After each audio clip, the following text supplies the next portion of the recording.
Hello there, I am Kermit the Frog, and this is episode 11 of Gquuuuuux. Yay! He did it, yes! But seriously, this is Amy. And Josh. And yeah, we're talking about Gquuuuuux episode 11. Only one more to go after this. Yep, only one more to go. This episode was insane. But before we get to that, I just want to shout out a comment. So, Mr. or Mrs., I don't know which one. One of you. Eurythus, I hope I'm pronouncing your name right. But they are hoping that if the G-Fred and Gquuuuuux duke it out, they do not want Machu winning a brawl because she got carried so hard in the clan battle. Oh yeah, because like when she's like even that Shiko fight, man, she just got she didn't do anything. Yeah, she didn't do anything during that Shiko fight. So, probably happy to report that it really does not happen, so yay! Yeah, the fight is not really much of a fight, honestly. But we'll get to that soon. Yeah. Were you gonna put your picture up here before you put the on? It's gonna be up while I'm while we're talking. Okay. I saw him. He was making a meme while after we had watched the episode, so I was like, "Where are you putting that?" Oh, you'll see. We'll see. All right, but wow, this is just insane. Yeah, this just got insane. We both have 6 pages of notes. Like that first half of the episode, and we'll see it kind of plays out kind of literally, and then it just jumps off the wall, man. It just gets insane. It just goes balls to the walls. Oh Lord. All right, but do you want to get started? Because we have a lot to go through. Yeah, let's get started. I will say though, congrats to the Panthers. We were just watching the game, so yay! Sorry, I had to throw in hockey. No, it's fair. Throw in whatever you want. But yeah, so I just spoke as Kermit just 2 minutes ago. yeah, but we were watching the game before we started recording, and yay, go Panthers! We're not Panthers fans. We're actually Avalanche fans, but we're excited for the Panthers. Yeah, we're more rooting against the Oilers. Yeah, exactly. To be honest, but.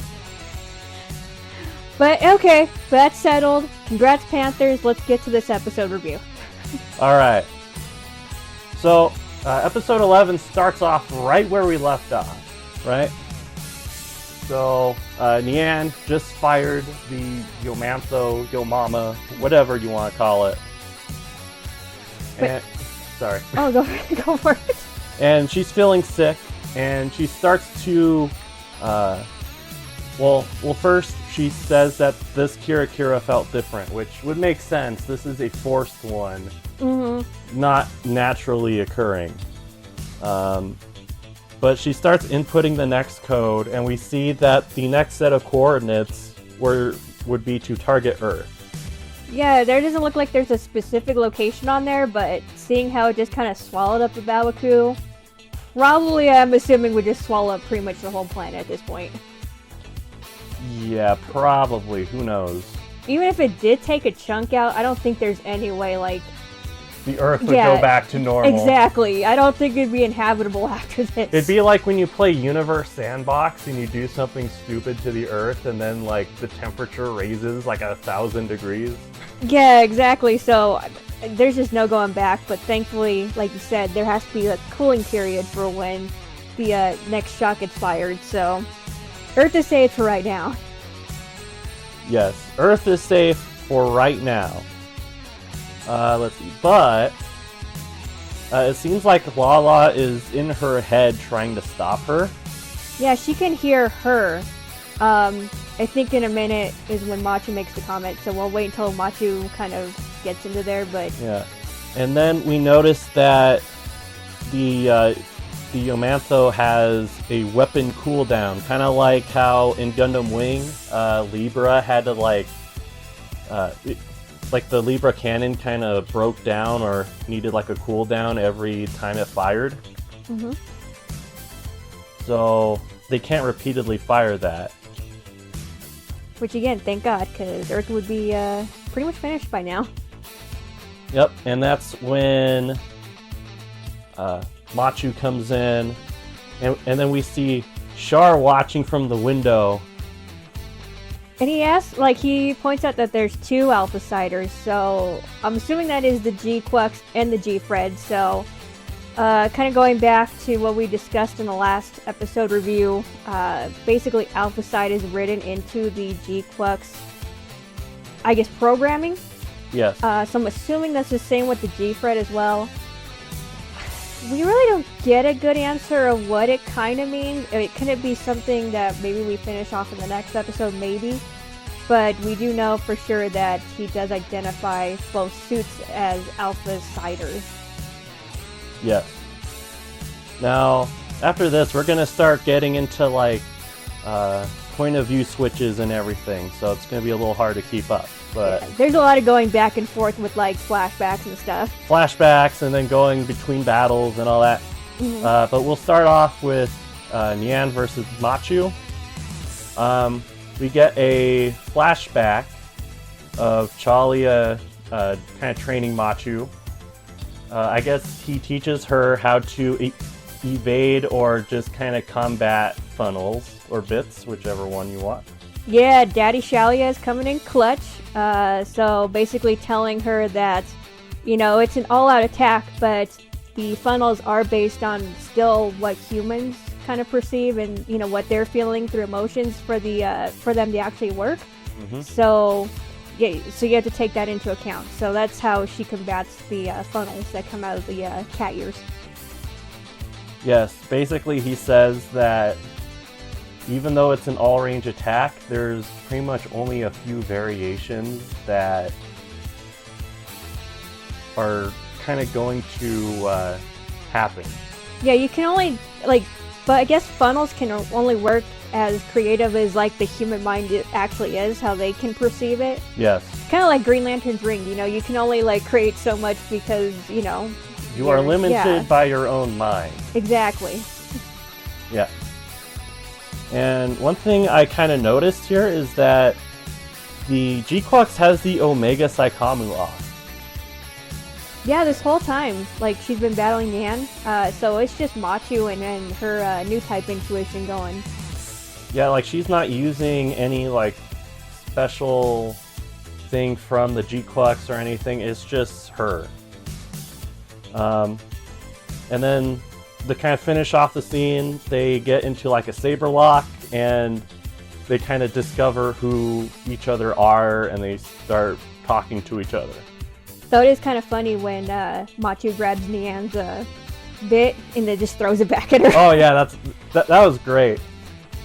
So yeah, basically they clash, figure out who each other are, and then Machu asks if Nian can hear the people crying, and I'm sure it's the Force when heard so many cries and then they just disappeared, because she just killed God knows how many people on Babaku. Yeah. It's gotta be crazy. Yeah, it's kind of weird that she doesn't hear it too, but she hears Lala for sure. Yeah, she hears Lala and she feels just absolutely horrible, just sick to her stomach. Which I'm assuming the sickness is probably the dead people. Who knows? Yeah, probably. But anyways, then we switch over to Chalia and Xavier. Chalia is just wrecking everyone in Xavier's group. Yeah. It's not even a contest. No, it's really not. So essentially, Xavier's just left as the last person. Yeah, and we kind of cut to everyone on the Sodon. They're asking why Chalia is fighting the Defense Corps, and Seamus is oh yeah, this is what he's trying to do. He's trying to take down Caecilia. I was kind of surprised that nobody else on the Sodon actually knew.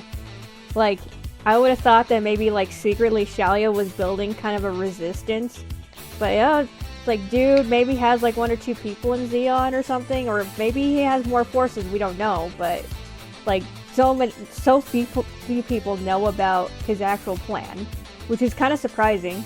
And just a quick shout out to, and I tried to find the character's name, but whoever is driving the Soden, man, he just has like that resting bitch face like the whole time. Like, I have never seen him emote. It is just so funny. He's like, man, I am sick of all of this. I just want to go home. But he's like the only one who's just so over it. Like, he doesn't say anything, but it's just so funny to see it. Yeah. But yeah, Seamus is saying that Shalia wants to eliminate Kycilia so that new types can live in peace and all that.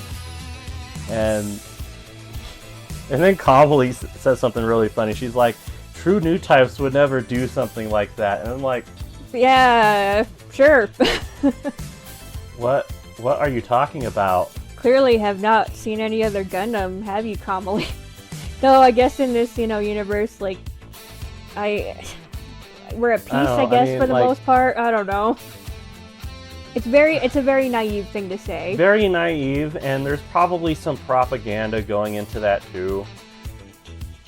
Yeah, I mean, even though Garen doesn't like the whole new type concept, they still use it as propaganda as like the, I guess, more superior state of humanity. So maybe she's just brainwashed into thinking that basically new types are just like peaceful. I don't know.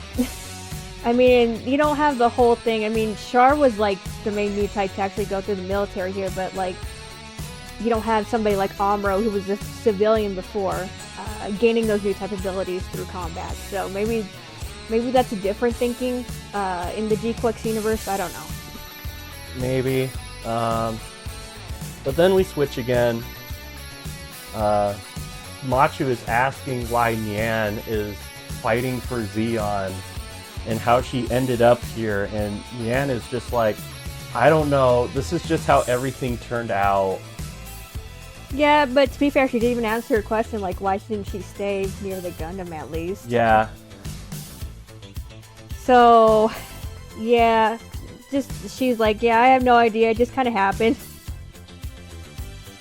Yeah, and then Nian is like, I thought you wanted to do this to help Shuji. And Machu kind of holds back a little bit, thinking about Shuji, and kind of goes with her new goal of being like, okay, I want to save Lala, who's inside of the rose. And, probably not cause another Zek Nova that, kills like a whole bunch of people. Yeah. And after Nian is kind of thinking, is that who's trying to talk to me? Machu is able to kick Nian away for long enough, and she gets like a flashback of what Chalia told her to do. Basically destroy the limiter on the Gquuuuuux. Mm-hmm. And we have a giant red flag for Chalia right here. No. Giant red flag. Soldiers have their own way of taking responsibility. Yeah, she asks what he's going to be doing at the same time. It's like, no, Shalia. Giant red flag. Like, dude, you have so much to live for. Do not. We just got his, kind of, well, not origin story, but kind of like background information. He's been teaching the main protagonist. Mm-hmm. He says this. It's like, no Gquuuuuux, please no.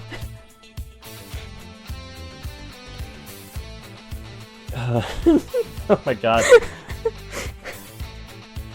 So, Machu does what he asks, except I don't know why she does this, but Machu turns off the limiter by shooting it with her gun. Yeah, she just like the same gun that Shalia gave to her. Yeah, like she turns it on, and then she just shoots it. But it pops out, and there's no more limiter, so. Pops out, no more limiter. And then like the Gquuuuuux, does like the usual transformation, but then we get like these weird like mini black holes on like the arms and legs. It's very odd. I think it's called overdrive or something. Yeah. On the actual system, so yeah. And then I don't know if they're black holes or what, but Essentially, like, she takes the Gquuuuuux and pushes it up against the rose? Elmeth, or the rose. Yeah. And it seems like it breaks down the barrier, so that's why we were thinking it was like a black hole kind of thing. Yeah. To help with the distortion. Yeah, apparently it's supposed to break the Elmeth out of the, like, the time freeze that it's in. You kind of made a funny comment, like, how did they get, like, that big, like, I guess energy transfer thing from the Elmeth to the Yamantha, or whatever it's called. Yeah. But, like, how do they do that in the first place if they can't get close to it to do that? Like, how did they not ruin the disruption or something? Or how did it even stick on there? But, it was kind of funny. Yeah, I don't know. Like, that might be a bit of a plot hole, but... Who knows? Who knows? We have one more episode to see. But Machu tears off the energy pipe, and the Elmeth just reacts with just this giant pulse of energy. Just knocks both Nian and Machu into, like, the side of the room. Yeah, and then after that, I think we go back to Shalia and Xavier, right? Yep, we do. Perfect. So... basically, this whole switch is them kind of talking ideology here.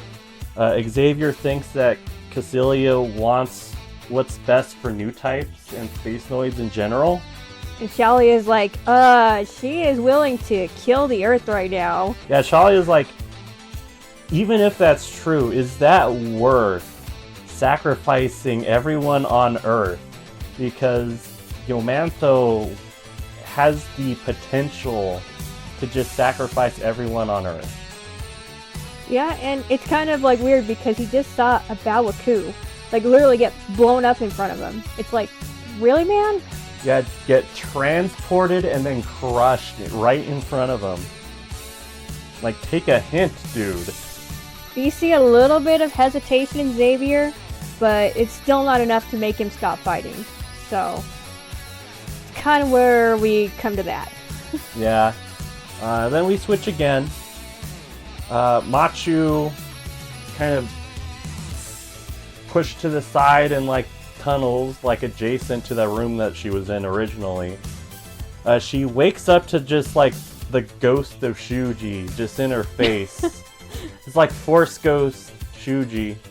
And all he does is he just starts pointing. Just starts pointing in a direction, which, funny thing is, like, the original way that he's pointing from Machu's perspective would have been pointing towards Nian. But the way they go is opposite of that. Yeah, but the way that they go is opposite to that. So I'm wondering if that's an error or what. Or maybe we're just thinking about the wrong way. Maybe we're thinking about it as not like a mirror or something. I don't know. I don't know. But Nian also, she's like buried in rubble in that same kind of tunnel. And she gets up and she sees the ghost Shuji, like right outside of the Gquuuuuux. And then... Yeah, she gets very excited. She's yeah, like, Shuji! And then Machu basically follows the Shuji ghost outside of her mobile suit. Yep, and Nian also follows, except in her mobile suit. Yeah, which is funny later. Yeah. Okay, so this ends up going to a very funny scene, like a very good reference, but the scene switches to a theater. Now, I'm not sure why this theater is even here. Like... Well, like I said, it could be like the briefing room. This is their death by PowerPoint. Like, I don't know. If the Yamantha was actually like staffed by people, I'm sure that there would probably be more staff in the control room. So maybe this is where they have to go to their briefings. I don't know. I don't know why a theater would be there. That's the only thing I can think of. You know. Yeah, like. This scene is supposed to be like kind of like a reference to Zeta Gundam, where you have like the theater scene in like the final episode, where Quattro, Haman, and Shirako kind of talk about their ideologies, but are kind of lying about it. Mm-hmm. Like they're all putting on an act. This is very similar in that sense. So Cassilia confirms what we all knew. Shirozu is Char. Yes. And then we get to see his glorious like hair flip. Like, I was like, how does he keep his hair up? Did he like secretly put gel in his hands before he flipped his hair? But But we do know that this is the Gquuuuuux version of Char, because he has no scar. yeah, there's no scar where Amuro hit him. Yeah, so that kind of gets rid of that theory, I feel. Then they have a debate on humanity. Cassilia sounds very similar to how Char sounds in Char's counterattack. She wants to pretty much annihilate people on Earth for freedom of space noids. Yeah, but in this one, Char is actually like still has like hope in humanity. So he talks about like the new types, and he recognizes that they're compassionate and insightful, and like there's still hope in this world. So that's, God, it's really refreshing to be honest. Yeah. Like having seen Char's counterattack, I mean, not too long ago, especially because we're doing it in UC Engage. It's sad to see how much off the deep end Char like just despairs after Zeta Gundam. So to be able to see him like to confront like that, maybe even like you said, confront his ideals of Char's counterattack. It's a really nice touch. And yeah, you didn't say it right. He is a Char. Yeah, he is a Char. That's literally how I wrote it in my notes, and I just forgot to say it that way. But yeah, so on the other side, Nian's actually listening to the conversation in her mobile suit. Yes, and she's wondering who the person is that she's talking to. Cassilia tries to enlist Char, and Char says something about, you don't understand, like, that there is a providence in this world that you do not understand. Yeah, that's a really interesting quote from him. Because we know that he saw the other side, and I wonder if that gave him, like, insight. So I don't know if he's talking maybe about just the way, like, beyond the top. I don't know, man. But, could be that. He could just be referring to Lala for reasons that we will be talking about later. But yeah, so that was an interesting quote from him. But basically, Cassilia is like, okay, well, I've got the G-Fred, I've got the Yomantho or Yomama, and I got Nian. Yeah. I don't need you anymore. Just like that kid from Toy Story dropping his toy. Then she's kind of just about to shoot him. But then Machu just falls straight from the ceiling out of nowhere. And this is where, like, just things go just crazy. This is where this whole episode just goes off the deep end. Machu falls from the ceiling. I'm sure you guys have seen the memes now where, like, she's doing, like, a diving motion right before she hits the ground. Yeah. And then Nian breaks through the wall. Like the Kool-Aid man. Like the Kool-Aid man. And she's like, Shuji, where are you? So it goes crazy. Char grabs Machu, and then they just, like, jump down this hole to get away from Cassilia. Oh, well, by the way, for some reason, Char is doing his best, like, Lloyd Forger cosplay over here. Oh god.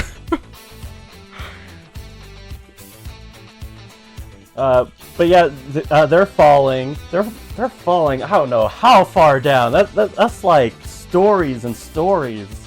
Yeah, and then like Char turns around, he catches Machu before they hit the wall. I was like, ow, man. Yeah.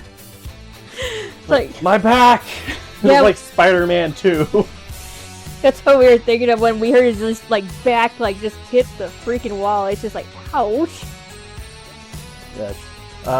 But Char is like, hey, thanks for saving my life. You're probably the pilot of the Gquuuuuux, right? Mm-hmm. And Machu makes a very odd observation. Apparently, Char kind of smells like Shuji. Yeah, that was really weird. That was really weird. Probably go into more crackpot theories after that. But after we're done with this. Yes, but then, you know, another Zek Nova is starting, and, you know, get all the sparkles. We see the red Gundam appearing, and it's in the like a Baoku pose, like right when Amuro is trying to escape. Yeah, like he's right going after the down. last shooting. Yeah. And then we get sparkles, and then magical girl. Magical girl Char. Sailor Comet, Sailor Char. I don't know what you want to call him, but like literally, like the sparkles form like his old Xeon uniform, and then he gets like the shiny thing on his helmet, and it's glorious. Like, there are so many people speculating, like, because we got the preview image of like the Char's shoulder thing of his old outfit, and we're like, does he just keep like his uniform with him and like just change into it? But no, we took it the step further, and he got Zeknovan into his outfit with magic. Yes, magic. So that was glorious. Thank you, Gquuuuuux writers. If anyone in the audience right now does animation, I want to see an animation of like Char doing like the Sailor Moon thing. Yeah, we've seen memes of like people using the Sailor Moon music with this, but like, please make a full Char Sailor Moon like transformation. It'd be hilarious. We will shout you out. And so basically Char makes the comment that like this must be how she remembers me in this outfit. So we're assuming Lala basically dressed Char, I guess. I don't know. Yeah. They go and examine the red Gundam. As Char's getting in, we kind of find out that he knows Shuji. He has met him. Yeah, so we see him as Shirozu. So sometime as he was in that persona, he met Shuji and essentially kind of gave him the red Gundam to help him with whatever, his plan is. Yes. We don't know anything about how Shuji actually met him. Char just kind of calls it by some chance. Yeah, just some chance. He was a lot more powerful of a new type than he was expecting. And then, too, another thing, we don't know exactly when Char got sucked up by the Zeknova. Did he just kind of get transported to another location like the Rose did? Or was or he did like... he like go into the future as yeah, well? did he get flung forward in the future? So that's not really answered to us, since we just get a shot of Char and Shuji together. Yes. But then Char makes this interesting comment saying that he's been possessed by the woman in the rose. So by Lala. Very interesting choice of words. Yeah, for real. Like, we were like, okay, does that mean like Lala's like taken over him? And I think we'll probably make some more crackpot theories after this episode, after we finish reviewing the episode. Yes. At the end of this video, but yeah, it's a weird comment to make. Very odd comment to make. We even tried to look at Shuji's eyes in the flashback to see if they were any different, but we can't really tell. Yeah, and honestly. It's kind of like... It's like a side view. You can't really tell. It's a side view, and it's kind of like a more like sepatone like color palette too, so it's not like how the characters are actually like colored, so... Yeah. But as Char is getting in the Gundam, he notes that Machu has feelings for Shuji, and that one-sided affection can make the other feel trapped, and I'm like, yep, that's pretty much that whole Char, Amuro, and Lala thing.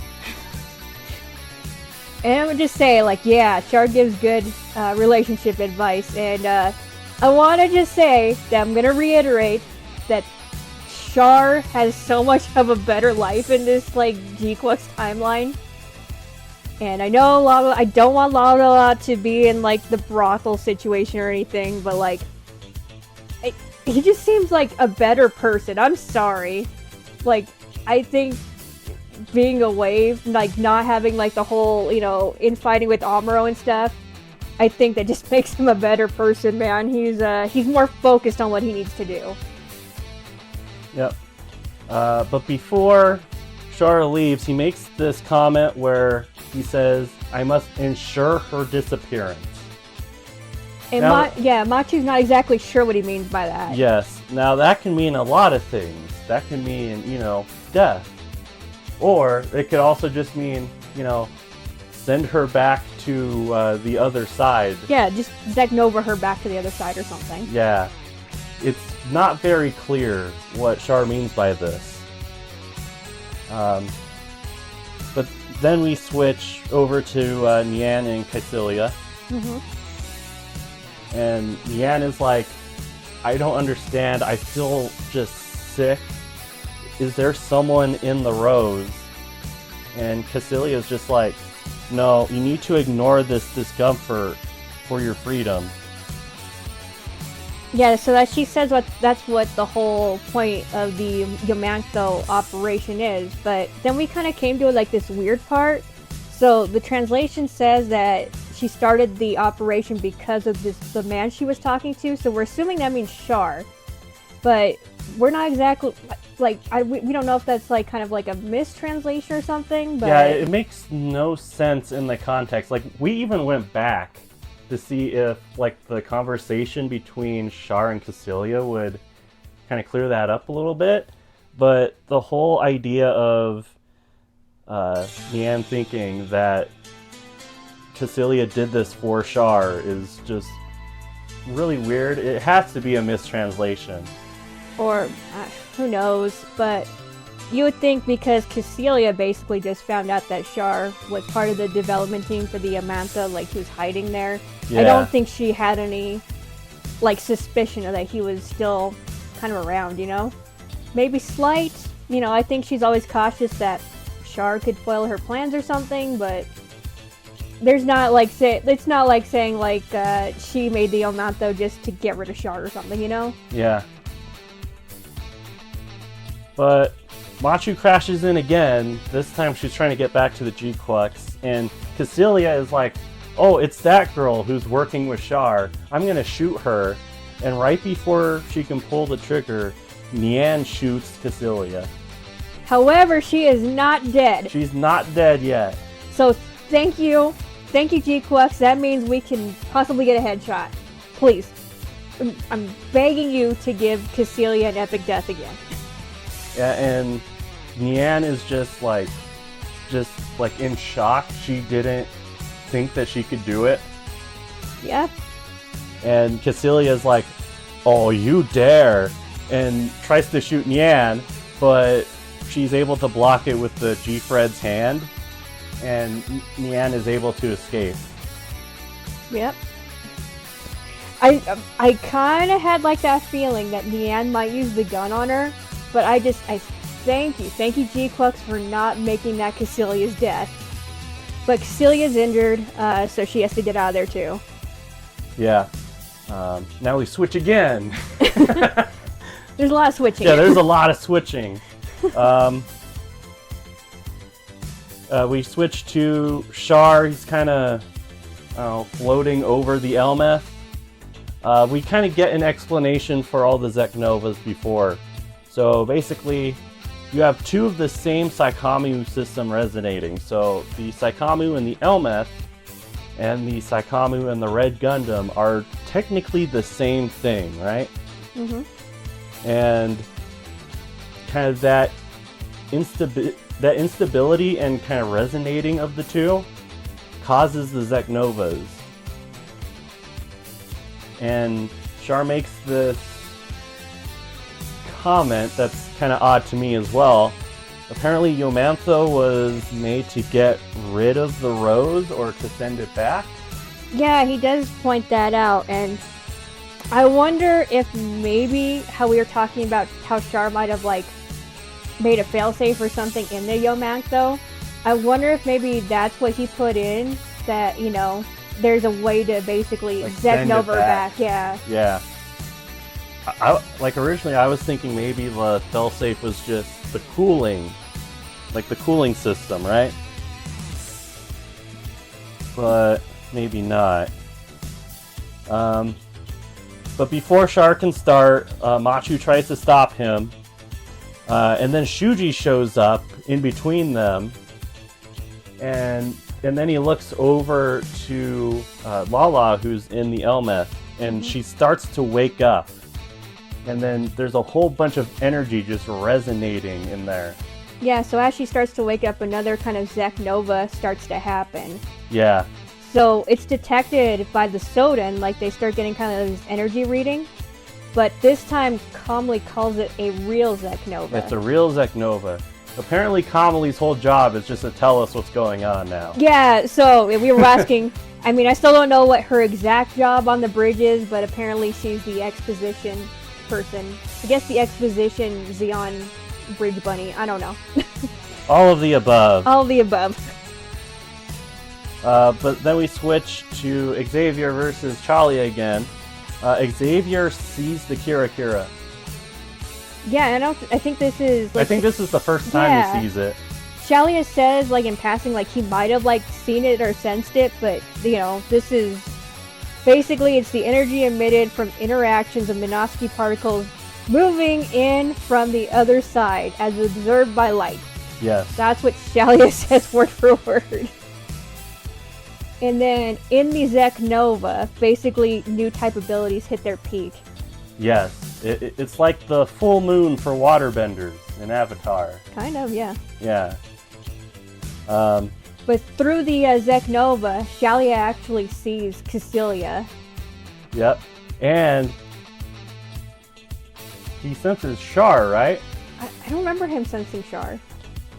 I thought that was who he was sensing. No, he was sensing Cassilia. Oh, okay. Never mind then. I don't think he sensed his bro yet, man. It's like, he needs to my find bro. He needs to find his bro. I must go. That's why you can't die, Shalia. You gotta find your bro. But yeah, he sees Cassilia, but Xavier still wants to fight to protect her. Yep, and they continue their fight. We cut to Cassilia. She's hurt, but still alive. Really sweating. But she can see the Zek Nova, the Kira Kira. Yeah, and then the other Xeon officers around her that come to help her, they're like, what light are you talking about? What are you talking about? Are you close to dying? Don't go to the light. Let's just be honest, Cassilia would not see the light. Especially after she made a Zek Nova into the Bawaku. Yeah. So we go back to the Soden, and basically we get some more exposition from Comely. Yep. They're looking at the Minovsky particle readings. So Comely defines a Zek Nova as the boundaries between realities breaking down. And then energy exchange happens. Yeah, and that the energy exchange happens. All the other Zek Novas was energy from the Gquuuuuux universe going to the other one, but this time it is energy from the other universe coming to the Gquuuuuux universe. So something's coming. Something's coming. We're almost there. Sorry, I'm just thinking of a meme right now. And then, don't we have another, like, Uno switch back to another scene now? It's like, there's so many, like, you know, switches Uno style in this episode. Like, we just go back and forth between people. Switching back and forth between, like, 4 different groups right now. It's crazy. Shuji doesn't want to see Lala hurt, so we have this whole scene where it's kind of like a Kira Kira. Shuji and Char are talking. Machu's kind of observing. She doesn't really say anything. But Char says he feels the same way. However, because of her presence in this universe, it's basically destroying the universe. Yeah, it's distorting the world and making it unstable. And Shuji says, Lala is doing this to protect you. And Char's like, I don't want that. Yeah. And then just out of nowhere. Yeah, just complete tonal shift. Like a 180 completely here. Yeah, Shuji just says, but that's over now. And then Char's like, what? Who are you? And we get confirmation that Shuji is from the other side. What exactly he is, we don't know. And right when he says that, we get like surprised Machu face, and then Beyond the Time starts playing. We get that first note, and I'm like, I'm just like, oh my god! Yeah, we were just like, oh, it's Beyond the Time. Like, it's just so hype, man. And so, okay, so yeah, so Beyond the Time starts playing, and then Shuji actually says, like, yeah, this like is to end the world that she created. So, did this Lala, the one in the rose, make the Gquuuuuux universe? I am guessing. But we can discuss that after. Yeah, we saw one more thing. Yes. He says that, and then we get a shot of the OG Gundam. Original design and everything. Appearing through the Kira. Oh, Lord. And that's how the episode ends. And I know you took notes of Beyond the Time's lyrics. Yeah, because at this point, I'm just like thinking, did somebody listen to Beyond the Time and just like literally make it into a Gundam series? So, just some of the lines that stuck out. So, we cannot escape this Mobius loop. So, Mobius being kind of like an infinity loop. And going back to the Lala episode, we know that basically she's trying to save Char over and over again, but it's not working. Something like they also say to keep repeating our countless sins. So kind of on the same thing there. And then we both notice how it kind of abruptly ends. So it ends on the line, you can change your destiny on the other side of time. And it's like, okay, somebody listened to Beyond the Time and they were like, we're going to make a Gundam series out of this. Yes. But then we get the next time. There's not much to really say about the preview for the next episode. They think it's so there's a line saying, is it the end of the world, or can new types escape their fate? Yeah, and we get like just shots of everybody kind of in different situations. We don't see exactly what's happening to them. We don't know what's going on. But we get the granddaddy. Yeah, we get the OG Gundam without any of the Kira effect. And then the last shot is basically of the Gquuuuuux in front of the Elmeth, probably to protect Lala, I'm assuming. Now, I think as we go into like what we think is going to happen in the next episode, I think that's kind of something that's going to happen at the beginning versus the end, so... Yes. Holy moly. Okay, so... Alright, so there is so much to talk about theory-wise. Before we do crackpot theories, do you want to just kind of like say your thoughts about the episode? What would you give it? Something like that. Oh, wow. That's a very good question, because this episode just goes so insane.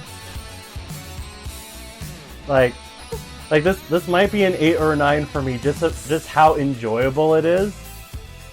It does depend on the last episode. Yeah, I would say probably the same thing for me too. But like at the moment, it is like an 8 or 9, just because of how fun it is. Like, where else are you gonna get like Sailor Char? And just seeing like, just to have Char back, and like I said, just to have like Hopeful Char. Hopeful Char is back. Like semi-normal person Char. He doesn't want to participate in mass genocide to, you know, make new types or space noids lives better. So just to have Hopeful Char back it's just a refreshing breath of air, honestly. Especially since we've been playing UC Engage and going through Char's counterattack, and yeah. It's kind of funny though that when he flicks back his hair, he has like the Char's counterattack like hairstyle kind of. A little bit. It's more like if Char's counterattack Char like just got out of bed and. So this is like pretty boy Char. So we said like it's like boy band Char. He's not Quattro Char. He didn't get the chance to like get those guns and grow out his hair.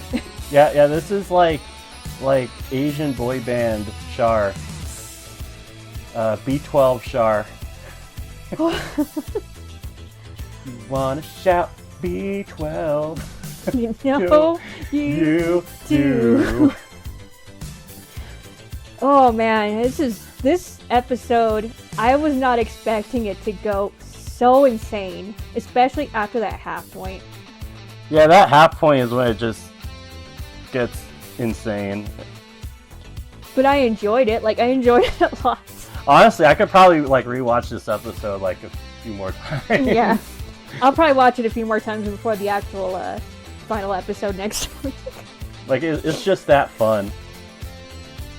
And you know what? The nice thing too is that Machu and Nian are very much involved in the plot, so it's not overtaken by like Char or Shalia or Cecilia.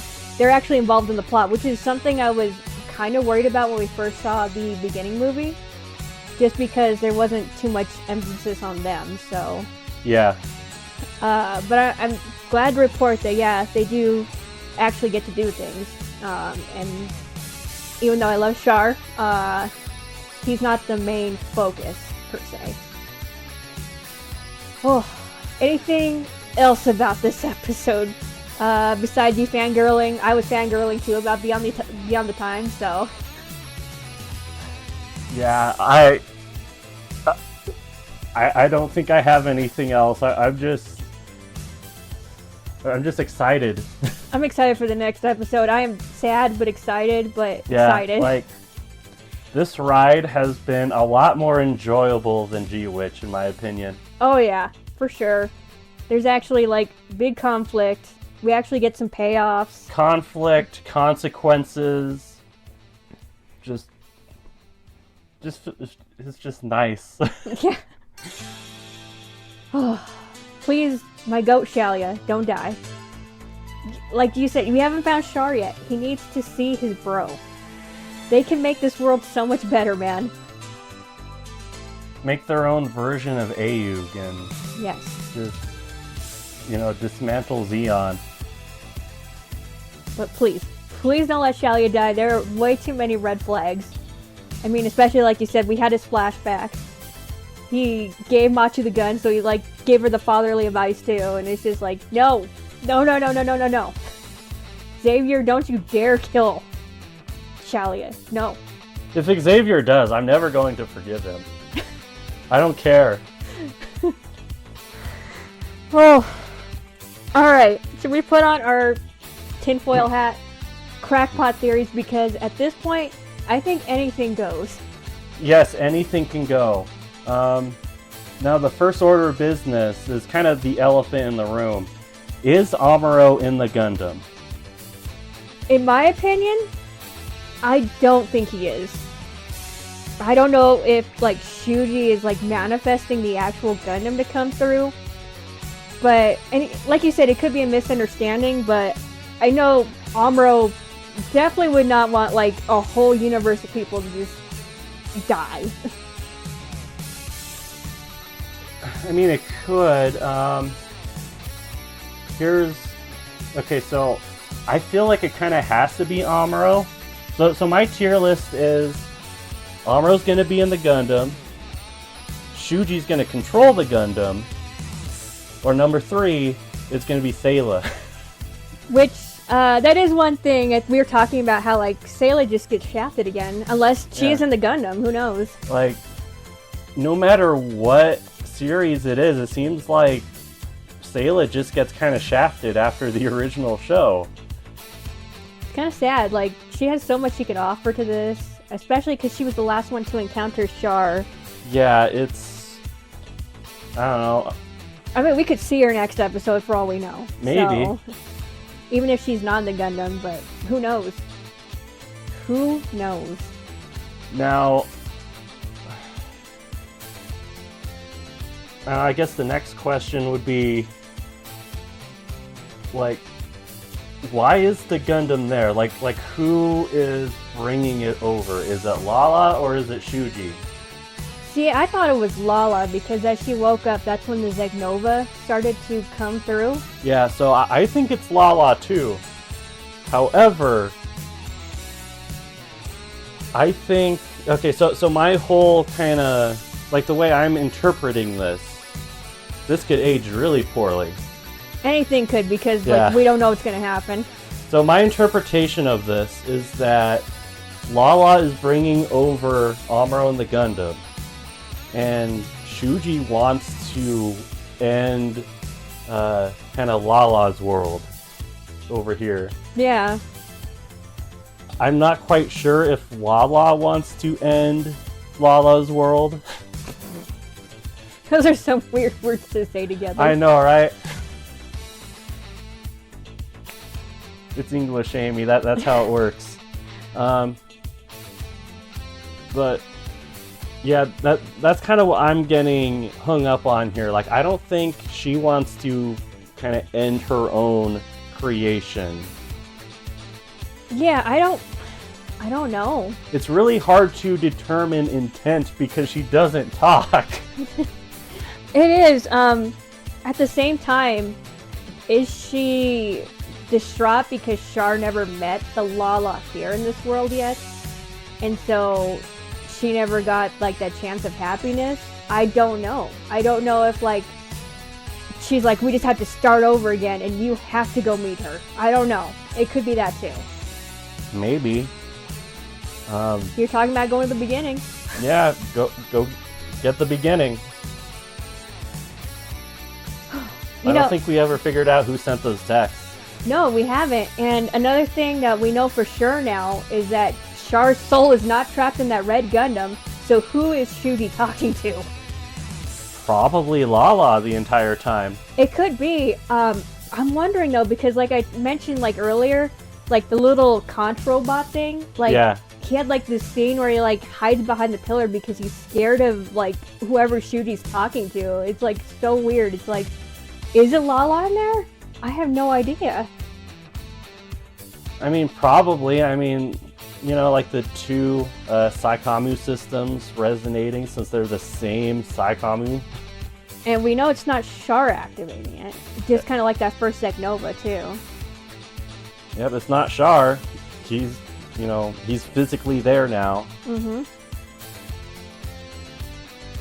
Who knows? Who knows? But like, if it's Lala talking to Shuji, okay. Why is the little conch robot scared of Lala? I have no idea. I mean, you would be too. Oh yeah, I would be too, because I think she's like an interdimensional demon or something. So basically the same thing as Shuji now, because we know he's from the other side. Yes. Now, the real question: who is Shuji then? Or what is he? Yeah, what is he? Who or what is Shuji? Because this is very much like we'd mentioned it earlier, like the Evangelion thing. So like Kaoru is like the angel. So basically Shuji just gives up that whole vibe too, of like, are you even human? We don't even know what you are. Like, I kind of came up with this crackpot thing, like, since Char kind of smells similar to Shuji, maybe like Shuji is like some alternate dimension child of Char and Lala for all we know. I don't know. This is the crackpot hour, so we're just throwing things out there. It is an interesting comment though. Unless he just smells like the Gundam. I don't know. Yeah, I guess. I mean, Char just has one of those like air freshener things that you have in your car in the red Gundam. What are you talking about? He has his own perfume line or cologne line. Yeah, he just left some of his cologne in there. Ode to Red Comet. Cherry red. Cherry red, yeah. But yeah, that's the biggest question that is left. Like, who or what is Shuji? For all we know, he is like the Lovecraftian, like, god or something. Maybe he's Yomantho. Maybe he is. Your mama. Maybe he's Yo Mama. Oh yeah, but it was interesting too that we kind of got confirmation that Char was there physically and he actually met Shuji physically. So that was my question, like, I don't know if anybody, I know Josh hasn't seen it, I don't know if anybody else has seen Orgus. So essentially they have like this time weapon at the beginning and the two characters get thrown into the future. So one gets thrown basically 5 years before the other, and then the main character gets thrown to the present. So I didn't know if like Char like time jumped and he's like kind of still the same age and stuff, and maybe he jumped 5 years, or he just got transported like you said, the Rose did, just thankfully not underwater, or else he would have drowned. Yeah, or in open space. Or outer space, yeah. So obviously none of those happened, but thank God. Yeah, that'd suck. That would suck. Oh. This is still my theory about the ending. I still think that because Char calls both the G-Fred and Gquuuuuux Alphaciders, I still think that they're going to create a Zegnova that's basically going to take Lala and the Yo Mama with them. Hopefully not intact, because then that'd be Yeah, that'd be bad. That'd be a horrible super weapon for another universe. And essentially they'll just kind of go to the other side. Hopefully saving the universe of Gquuuuuux so that, you know, people there don't die. That would suck. Yeah. And then, like, on the other side, like, it just kind of restarts from the beginning. Mm-hmm. And who knows, maybe it just, like, does what's supposed to happen. Yeah, who knows? Like, I was telling you, like, maybe we go through, like, this weird thing, like Evangelion, where we, like, start seeing, like, other universes where, like, I don't know, one's animated, like, in a particular way, like, some alternate reality Gundam series. One of them is, like, the live action. I have no idea, but I think it's probably going to be just, like, trippy as hell. Yes, or who knows, maybe this whole cycle just starts again. It could. Yeah, it could. And then maybe we'll see Amuro then, because we haven't seen Amuro yet. Yeah, we haven't seen Amuro yet. Now, if Amuro is in the Gundam, he's probably going to have a different voice actor. Which is, it's happened for his other characters too. Like, if you guys watch One Piece and stuff, his character Sabo got replaced already, so we haven't seen anything about his Gundam character getting replaced, like the voice actor replacement. Yeah, and I don't think we've really even heard. They're definitely keeping it under wraps if Yeah. Amuro's gonna show up in this next episode. Do you have any, like, super crackpot theories for this ending, Josh? Well, let's see. Shuji is actually Camille, and this is where his mind went after being mind crushed by Shirako. He became evil? Yes. Evil Camille. Evil Camille. I do wonder, though, what Char means by he got possessed by the Rose. Yeah, that is a very interesting wording. So, like, is Lala controlling him, maybe? Like, just from exposed time in, like, the Red Gundam and, like, the Saikamu system? Maybe that's who's controlling him? Maybe. It's like having someone whisper in your ear for long enough. Do you think maybe she took over, like, his body and stuff? Or who knows, man? I have no clue. If we go with my theory, I think she's a villain, so, you know. She could be the Yomantho Lovecraftian devil. I've already made that. Whole That whole thing, rant. yeah. So I'm not Two gonna do it episodes again. ago. Go watch it. I'm not gonna do it again. It would be funny though, like, this is, I can't, I have to reserve my judgment until we actually see the last episode, because if they do bring in, like, alternate series, say, like, Gundam Wing, Gundam Seed or something, like, we start seeing those flashing or something, this would make a hell lot more sense than the whole Turn A Dark History thing. And I know a lot of people love Turn A, but that does not make any sense, like, how they're just, like, you know, throwing things into, like, this timeline. It's like, yeah, this all happened, and then Turn A is, like, the end. It's like, no, this whole multiverse thing makes a hell lot more sense to, you know, bring in different Gundam characters and Gundam series. And they kind of did this, too, with the 40th anniversary, the Beyond stuff, because you had, like, crossovers with, like, different, you know, series. I different characters meeting each other. So Yeah, well, it was like Setsuna and Hiro or something, right? yeah, so there's a lot of different scenarios of just different Gundam pilots meeting each other. But the whole Zeknova multiverse theory just makes that a lot more plausible. I don't like the dark history because, like, say you have something like C that came out after Turn A, and they're just like, yeah, it's in there. It's like, when the hell did that happen?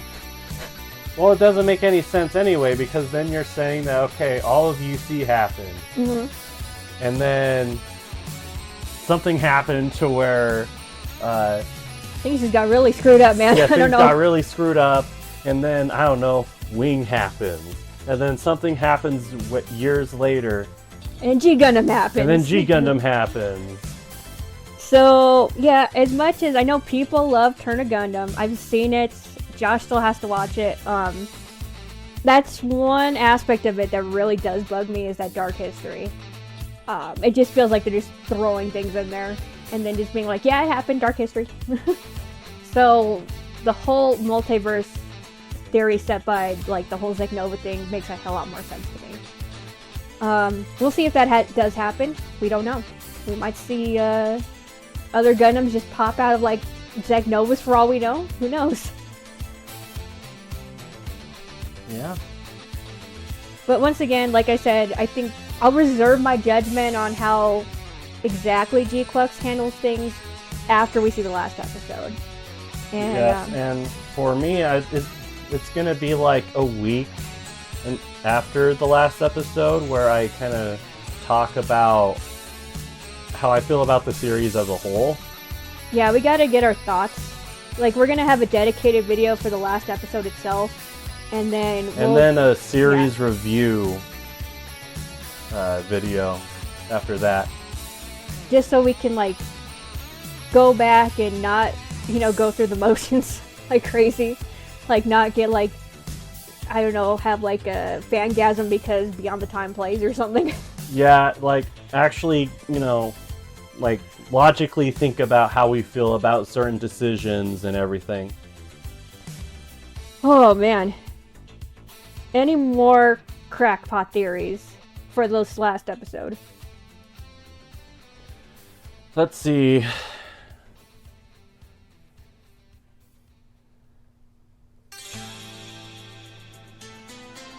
That's a very good question, because I could think of a few. Mm-hmm. Problem is, I don't know. I mean, you could just throw them out. I don't care. We don't have to, like, go into depth about them, but, like, with the way that this is set up, anything can happen. Yeah, anything could really happen. Okay, so one way I could see this playing out, right, is that Shuji is actually the antagonist in the end, Mm-hmm. right? And it's going to be a battle between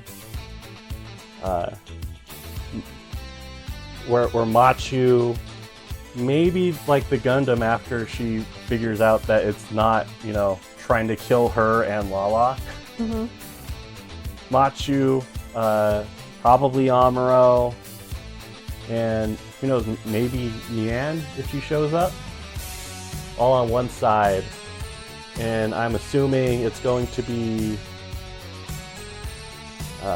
Xavier. I kind of want to exclude Char, because I don't think he wants reality to Disappear? Char's probably going to go do his own thing. But pretty much whoever sides with Shuji, Mm-hmm. and probably Zeon. I think that's going to be the setup for the fight. I have no clue what side the Sodon is going to pick. It'd probably be Kamlei's decision because, she's just, like, exposition girl there right Yeah. now. She seems like the one who knows what's going on most, so... Yeah. So if it's Kamali, I would expect maybe she would go back up Chalia. I don't know. I don't know, because she's very by the books. Yeah, she's like, real new types wouldn't do that. Yeah, she's very by the books. But I don't know, I feel like it would be more in her kind of character development to maybe side with Chalia on this. No, the helmsman of the Sodan just, shoots calmly. He's like, I'm taking over now. Oh. Guys, we're going home. Oh my god. I'm turning this thing around. You guys keep yelling at each other, I'm gonna turn this car around. I kind of have a theory. So, I don't know if it's Amuro in the Gundam. It could be Shuji, but I do think it's gonna go after Char. And he might get close to maybe killing Amuro, and maybe Lala will finally fulfill her wish of actually saving Char in this reality. So, yeah, kind of dying like she does in the regular series. Dying twice. Yeah, dying twice. Not many people can say that they do that. So, I think that might happen. And maybe that's what activates the Zeknova between the G-Friend and the Gquuuuuux to give her the Yomanta. I don't know. But it just seems like a possibility that she could finally do what she did want to do and actually save Char. Maybe. Oh, this is like... so many things could happen. I'm excited. There's so many things. So there's going to be other references to UC in the last episode as well. I'm assuming probably more like Char's counterattack, maybe. Char's counterattack, maybe. Yomantho starts falling to the earth for some reason. Maybe. Maybe that's the end game. Like, Yomantho starts falling to the earth, and then Machu and Nian try to stop it, and that activates a Zeknova that teleports them who knows where. Yeah. A lot of people did point out like how the ending kind of foreshadowed like Lala with her like dress in there. Like people have pointed out like there's like that Zeknova lighting with the ball, the disco ball. Yeah. So if that happens, I would not be surprised. Yeah. I mean, it would make sense. Machu doesn't really have much to go back to. She's kind of a wanted criminal. Yeah, Nianza doesn't have anywhere to go back to either now because she shot Cecilia, so... Yep. Yep, that's about it. And maybe that Shuji's a ghost. Maybe they'll get over it and be like, why were we even fighting over him? Yeah, he just seems high all the time. Well, he's kind of crazy now, too. Like, yeah, he's kind of crazy now. He wants to bring about the end of the world. Like, yeah, no, I don't think that's what we want. I don't think that's what any of them would want. I kind of like the world. Yeah. I kind of liked the Earth, and who knows, maybe Machu actually got to swim in the ocean? She could have done that while she was on Earth with Shalia. Maybe, who knows? It's like, okay, just once. This is the whole reason why I came down here. Shalia's like, did you get that out of your system? Like, yes. I'm a lot more focused now. I mean, she has matured over like the last couple episodes. Yeah. I think showing it here where it's like, it's not just about Shuji. Like, yeah, she wants to see Shuji again, but at the same time, she wants to help Lala, who's in the Rose. Like, she knows that needs to happen. And, of course, I don't think she wants people to get Zeknovaed, especially after she heard a whole bunch of them die. Yeah, it was like Obi-Wan reacting to Alderaan being blown up. It is surprising that Nian can't hear it, though. Maybe she's just, like, too close to Lala or something. Maybe. She is definitely feeling it, though. Oh, yeah, no, she's about to, like, throw up. I wonder what Cecilia feels. Because we know she's, like, kind of manifesting some new type abilities. Like, does she hear anything? Or feel anything? It might be too weak for her to notice. It could be. It kind of is like almost like a General Revel thing where like he'd get like a headache, but not like, have but not like yeah. actually experience like the bright colors. And... Yeah. Well, and it's like he didn't like think like the solar ray was coming, like, or else he would have probably been like, oh shit, we gotta move out of the way. Yeah, it wasn't like, oh man, I have this headache. Guys, yeah, just move. Yeah, just move like a few hundred meters that way, please. I don't know why. That would have saved his life. Oh man, I don't know if I can think of anything else what to expect. Like, I'm gonna go thinking maybe a couple things, but after watching this episode, I'm gonna just keep my mind open because I have no idea what the heck is gonna happen. Yeah. Now, if Amuro really is coming through the Zeknova, he's probably not going to know what's going on. First thing he's probably going to do is attack Char. Yeah, and he might just be like, it's a red mobile suit, it's Char. You're like, what's that kind of ugly looking mobile suit right there? Why do all the mobile suits here look kind of ugly? Oh my god. It'd be kind of hilarious, actually. But I think, like I said, like, if he does talk to people, I don't think he would want to actually participate in, like, the end of a universe. Yeah, so, like, Amuro versus Char might be, like, maybe the first half of the episode. But probably second half, if it goes this direction, they work together to fight Shuji or something. Now, how are they going to fight Shuji? I have no clue. He just manifests the O or something. The O. Maybe that's it. Maybe. Okay, so Shirako has a whole bunch of, like... Okay, so it could be just Shirako, or it could be like a clone of Shirako, because that has happened.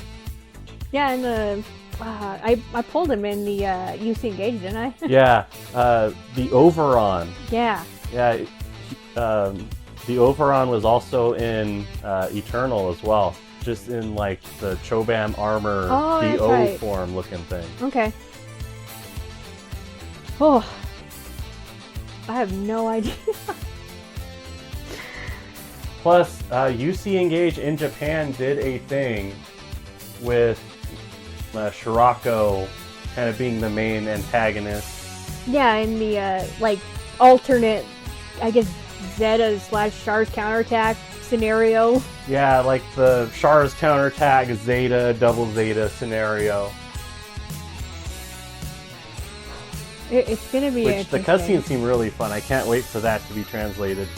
Yeah, it's like, it feels like UC Engage is just going so slow here in the US. Like, it took us forever to even see like Char infiltrating Axis, and like we saw that like months in advance when they like premiered in Japan, and everybody was like showing it off. Yeah. Honestly, I have no clue how much longer UC Engage is going to be going. Honestly, I definitely don't know how much revenue it gets. But Eternal is just so much better of a game. Do you think we could see like some crazy universes pop up? Like, even just flashes like through a Zeknova or something. So like, yeah, like we were talking about like Hello Kitty seeing Gundam stuff, and you know, Amuro comes through the Zeknova and he's like, "Oh, what is this now? I just saw a giant cat in space. What's going on?" I'm really interested to know if like we're just gonna get like these really quick flashes of like different universes and stuff. Yeah, or if there's gonna be some kind of appearance of like, I don't know, Camille or Judo or something. Or even like we talked about, like alternate universe Gundams or something that just kind of show up out of nowhere. Yeah, like the ugly G40 Gundam. So I think we're gonna be in for a ride. I just knowing, because like I've seen like Evangelion 2 and how like weird that went in like the last episode. And just kind of seeing like the different realities they did there too. I think it could kind of be something like that, even if it's just for like a momentary flash to kind of show us kind of peeks into like different Gundam series or scenarios and stuff. Congratulations, Machu. That'd be hilarious if that's how it ends. Oh, that'd be hilarious. Dang, yeah. Oh, I think I'm done on the crackpot theories. Are you done with your crackpot theories? I think so. There's kind of so much that I don't really know what to do with it. Yeah. Oh, man. Oh. But, okay, I think this is a good point to end this. What do you guys think? Like, if you guys want to write down your theories in, like, the comment section, please do that. And then, we can be crackpots together. We can just have our tinfoil hats on all week until the next episode of Gquuuuuux happens. But, we enjoy your comments. And, of course, we'll acknowledge them in the next video. If you guys do write anything. But, yeah, it's been a ride. I'm sad it's ending, but it's been a ride. Oh, yeah, it's been a fun ride.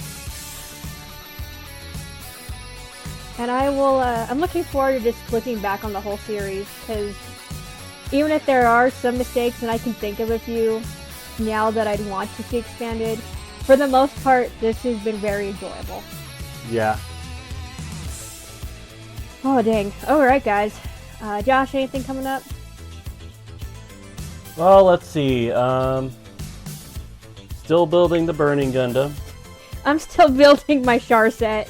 My gosh, guys, there is so many accessories on that thing. So I am a little farther than what the short I released kind of shows. I also built the leg. Probably make a short about that soon. Yeah, and same for me. I am finishing up the Zaku part of that set, so we'll have a short of that pretty soon too. Yep. Kind of deciding what I want to do game-wise on Friday. Could be Gundam Seed Battle Destiny.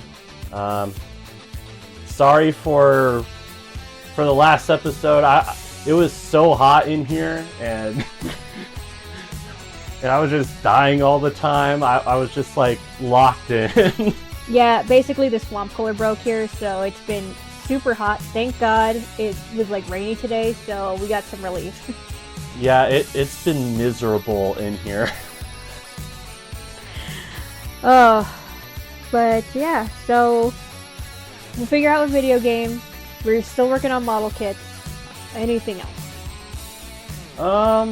I don't believe so. I think we're pretty much decided that we are going to do the OG Gundam next after Gquuuuuux is done. Yes. Probably won't be as long of videos as this. Especially since we already know the spoilers, we've watched it before, so there's no point of making crackpot theories or anything. Yeah, it will probably be mostly us, kind of just having a fun time and messing around. Mm-hmm. Pointing out Easter eggs and all that fun stuff. Easter eggs, just enjoying ourselves, because just enjoying ourselves. I think this is a good way to kind of cap off Gquuuuuux too, is just kind of going back to the beginning. Yeah. So. Which I still think that is a solid possibility of what happens. It could be, like, the Zegnova happens and that could, be where they start. They have to satisfy that text message. Let's get back to the beginning or something. Mm-hmm. That has to pay off in some way. Or else it's going to be like a major plot hole. Yeah, that's going to be a huge... just going to be a huge issue that will probably bring the series down. And some people too have speculated that it could be Amuro, just because like how he gave directions to Machu is kind of similar to how Amuro was giving directions in a battle with Gquuuuuux after their battle. So maybe Amuro's been with us all along. We don't know. Maybe. And maybe if there's no voice actor, he just communicates through text now or something. I don't know. Who knows? Alright. Anything else you want to say before we close out? I don't believe so. Thanks for getting that short, like, over 1,000 views, I think, last I saw, I'm pretty sure it was.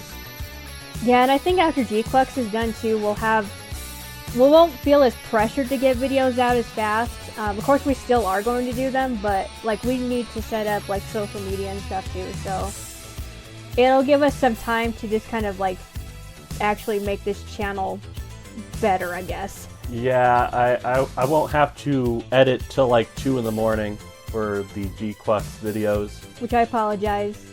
We were watching, like I said, the game before this, so thankfully it ended with no overtime or anything, but like it's still late right now, so. Yeah.